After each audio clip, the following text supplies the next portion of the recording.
नमस्कार बच्चों। पिछली क्लास में पिछली कक्षा में हमने जो है हमारी पुस्तक का 8वां पाठ कारण पौधे हितकारी हैं। ये पाठ हमने पढ़ा और इस पाठ में हमने पीपल के वृक्ष और तुलसी के पौधों की महत्वता, इनकी विशेषताओं के बारे में हमने जाना कि ये किस प्रकार हमारे लिए उपयोगी हैं या हितकारी। ठीक है, आगे जो है उससे आगे हम अपने चैप्टर पढ़ रहे हैं। इसमें लिखा है, आप लोगों ने बुक खोल ली, पेज नंबर 40 निकाल लिया। पेज नंबर 40 का दूसरा पैराग्राफ जो है वो शुरू कर रहे हैं। यह देखिए सामने इसमें केले के पेड़ का चित्र दे रखा है। ठीक है, अब इसके बारे में बताया जा रहा है।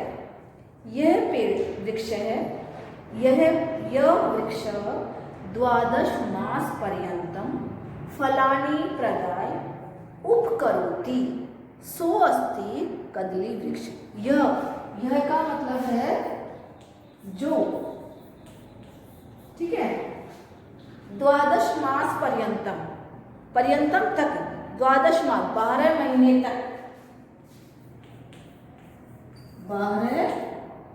12 मास पर्यंत।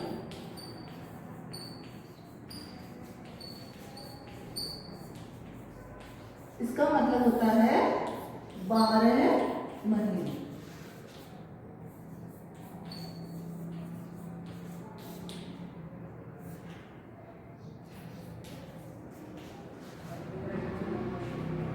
फलानी फल प्रदाय देकर, प्रदाय का अर्थ होता है देकर। ठीक है, उपकरोति उपकार करता है, उपकरोति उपकार करता है। ठीक है, सो अस्ति वह है, कदली वृक्ष है, केले का पेड़। संस्कृत में केले को कदली कहा जाता है। क्या कहा जा रहा है इसमें? यह वृक्ष है, जो पेड़, वृक्ष अर्थात पेड़, जो पेड़ 12 मास पर्यंत 12 महीनों फलानी प्रदाय फल देकर उपकरोति उपकार करता है, सो अस्ति, ये संधि शब्द है, सो अस्ति, है ना।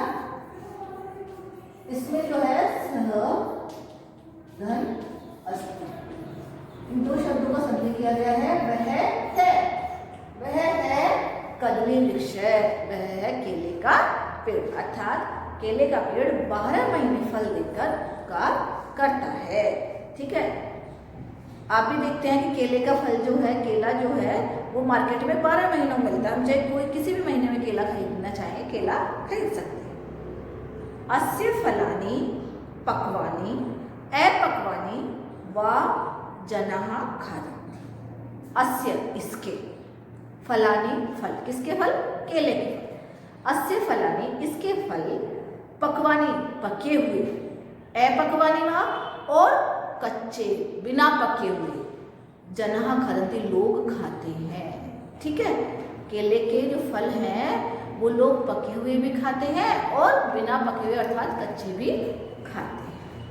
एतानि ग्लूकोज युक्तानि झटिति शक्ति पुष्टि दायकानि च सन्ति। एतानि ये किसके लिए आया है?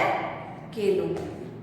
एतानि ग्लूकोज युक्तानि अर्थात ये ग्लूकोज से युक्त होते हैं, इनमें शक्कर होती है, मीठे होते हैं, तो इनको खाने से हमें ग्लूकोज, जैसे जब हम ग्लूकोज पीते हैं तो हमें तुरंत शक्ति आती है, स्फूर्ति आ जाती है, हम बल महसूस करते हैं, ताकत महसूस करते हैं। तो कहा गया है कि ये ग्लूकोज से युक्त होते हैं, इनमें ग्लूकोज होती है, झटिति शक्ति पुष्टि दायकानि च सन्ति, और ये झट से अर्थात तुरंत शक्ति और पुष्टि देने वाले हैं। समझ में आया? केला खाते ही हमें शक्ति मिलती है हमें। ठीक है, अस्य अपक्वै इसके बिना पके अर्थात कच्चे फलों से विविधा अनेक प्रकार के भोजन पदार्थ अपि भी क्रियन्ते बनाए जाते हैं। कच्चे केले से पराठे पराठे बनते हैं, जैसे आप लोग आलू के पराठे बनाते हो, गोभी के बनाते हो, है ना। ऐसे कच्चे केले को बॉईल करके पराठे बनाए जाते हैं, उसके कोफ्ते बनते हैं, उसके समोसे बनते हैं, चिप्स बनते हैं। तो बहुत सारे व्यंजन, बहुत सारे खाने वाली चीज़ें जो है कच्चे केलों से, इसके बिना पके फलों से बनाई जाती है। ठीक है, अच्छा समझ आ गया आप लोगों को। अब आगे है जो बील के पेड़ के बारे में हमें उसकी जानकारी, उसकी विशेषताएं, हमें उसके महत्व हमें बताया जा रहा है। तो थर्ड पैराग्राफ, जो लास्ट पैराग्राफ है पेज नंबर 40 का, उस पर हम आते हैं। बिल्व वृक्ष।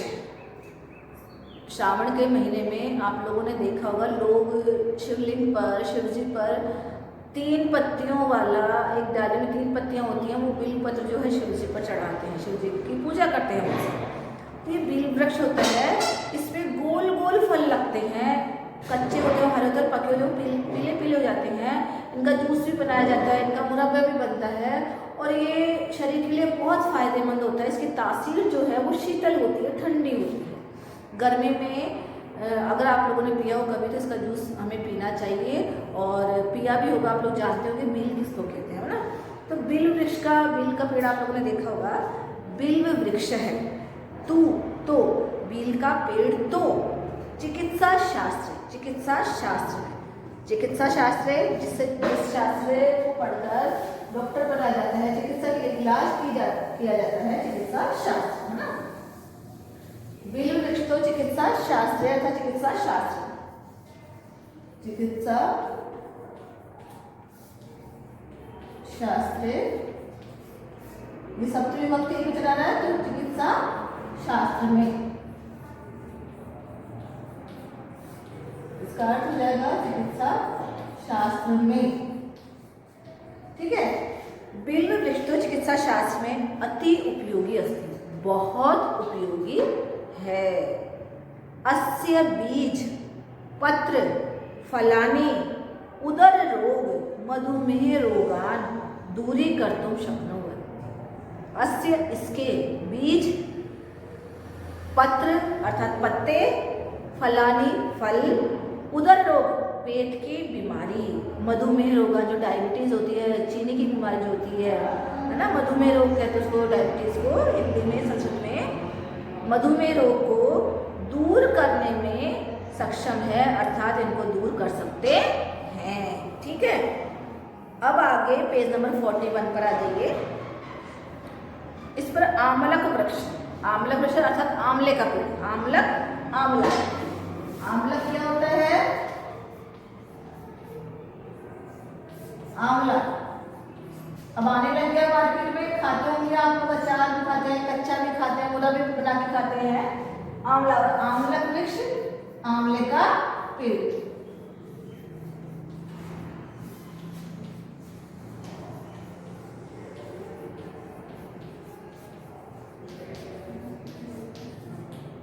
ठीक है, आंवले का वृक्ष है तू अमृत वृक्ष ए। आंवले का पेड़ तो अमृत वृक्ष है, अमृत वृक्ष है ही है। समझ में आया? आंवले का पेड़ तो अमृत वृक्ष ही है। यतो ही, क्योंकि, यतो ही का मतलब क्यों ही, क्योंकि, यतो ही क्योंकि। उसको अमृत वृक्ष क्यों कहा गया अमृत पेड़ को? क्योंकि अस्य फल सेवनेन, इसके फल के प्रयोग से, सेवनेन सेवन करने से, प्रयोग करने से, सेवनेन में तृतीया विभक्ति एकवचन आ रहा है, आयु नेत्र ज्योति च वर्धते। इसके फलों के सेवन से, इसके फल के प्रयोग से आयु अर्थात उम्र और आंखों की रोशनी बढ़ती है। एतस्मात् विटामिन सी प्रचुरतया प्राप्त, इससे विटामिन सी प्रचुर मात्रा में प्राप्त होता है।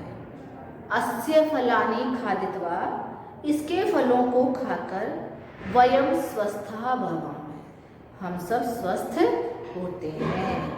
उक्तम च कहा गया है। तो ये आंवले के पेड़ का आप लोगों को समझ आ गया होगा कि क्या इसमें क्या विशेषताएं हैं।